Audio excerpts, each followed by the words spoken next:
Welcome, everyone, to today's hearing on legislative reforms to end lawfare. I recognize the chairman of the committee, Mr. Jordan, for 5 minutes. Thank you, Mr. Chairman. It backfired, didn't it, Mr. Epstein? Yes, sir. I mean, the gentleman from New York, our colleague on the other side, talked about he'd trust 12 jurors in New York, but the real jury was the 330 million Americans. I mean, we, the people, are the ultimate jury in our great country. And you think about what I love the list you put together, I think on page 1 or 2 here of your testimony, but it was the dossier, false dossier that they took to a secret court to get a warrant to spy on a presidential campaign. That wasn't enough. The Mueller investigation, they could do all the Trump-Russia Mueller investigation, finds no collusion, no coordination, none whatsoever. Then they raid his home, part of the Jack Smith investigation, Alvin Bragg, Fonnie Willis, the other Jack Smith investigation, the 14th Amendment, and the American people saw through it all. Saw through it all because it was lawfare. I mean, the Democrats' argument seems to me today to be, criticizing lawfare is worse than the lawfare itself. It's just not what it is. So tell me this, part of this lawfare and some of the details, who's Matthew Colangelo? Matthew Colangelo was an acting associate attorney general in the Garland Department of Justice, who then moved to the Manhattan DA's office to work on the Bragg prosecution. What did he do before he was at the Department of Justice? Where did Matthew Colangelo work prior to that? I don't recall. I think it was the New York Attorney General's office, wasn't it? Makes sense. Tish James's office.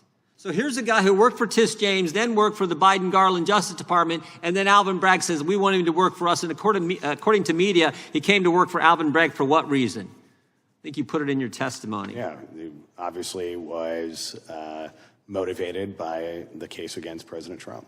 Yeah, to jumpstart their investigation, I think is the term that was used in the press. And we asked for any communications between Alvin Bragg and the Biden Justice Department, and they said, we've looked and we can't find any. But you disagree with that. You disagree with what Mr. Garland told this committee, the House Judiciary Committee. You disagree with that. Tell me why you disagree with that. Well, you know, it's not just a question of disagreement. It's a question of fact. The New York Manhattan DA's office let America First Legal know that there were 36 responsive records. So when Merrick Garland told this committee we can't find anything, that wasn't accurate, was it? I'll let this committee make that inference, but it would seem so. Wasn't accurate based on what Alvin Bragg told the court, right? Correct. Wow, well, go figure. So we'd like that information. That's going to be, I think, the next thing we ask the Attorney General Bondi, if we can get access to some of those 36 responsive records that you talked about. Now, Mr. Twilliger, this legislation that we're talking about, where you can take the case to federal court when you got some state and local prosecutor coming after a federal official, it's not just for Republicans, is it? It's certainly not.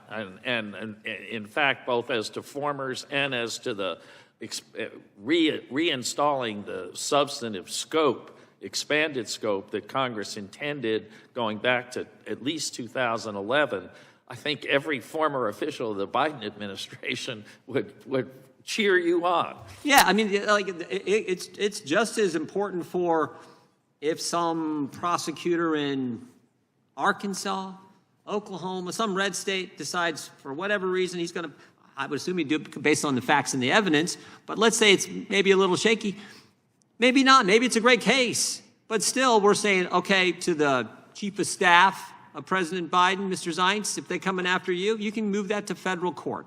You don't have to go into some state court in a red state. You can go to a federal court. It applies across the board because we want equal treatment under the law in this great country.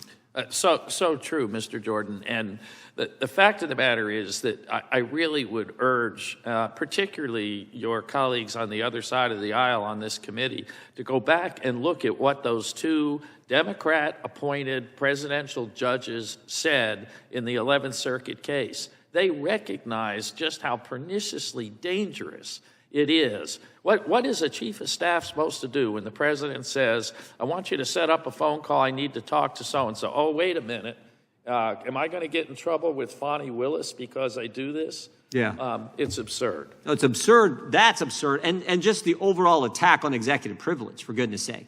And this goes clear back to George Washington, something we have honored. And the people most close to the president are the White House counsel and his chief of staff, and they've always had that privilege there until now. In their effort to get President Trump, they said, we're going to violate something that's been around since Washington.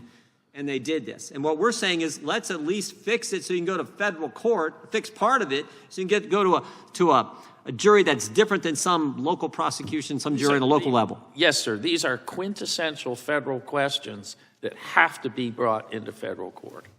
I thank the chairman and our witnesses for, I'm sorry, Professor Foley, I didn't get to you. I usually like to try to get a question to all of our witnesses in these type of hearings. But with that, I will yield back to the chair. The chairman of the committee seeks recognition. If I could, if the chair would indulge, I have one other question. Yes, sir. I just wanted to underscore a subject we got in right at the end of my 5 minutes with Mr. Twilliger. Mr. Twilliger, why do we have executive privilege? It's an excellent question, because the president needs the most candid possible advice that he can get, and his aides have to know that if they say, no, Mr. President, that's a really dumb idea, that communication is going to be privileged and protected. Who ultimately benefits from executive privilege, though? Who's the people. We the people, exactly. It doesn't exist to protect the president or his staff. It exists for us, for the American people, we the people. That's why you want candid communications to take place between the top officials in the West Wing so they can make decisions that benefit we the people. And the left has said, we want Donald Trump so bad, we're willing to forego that, hurt the people, so we can get President Trump. And thank the good Lord, it didn't work. I yield back.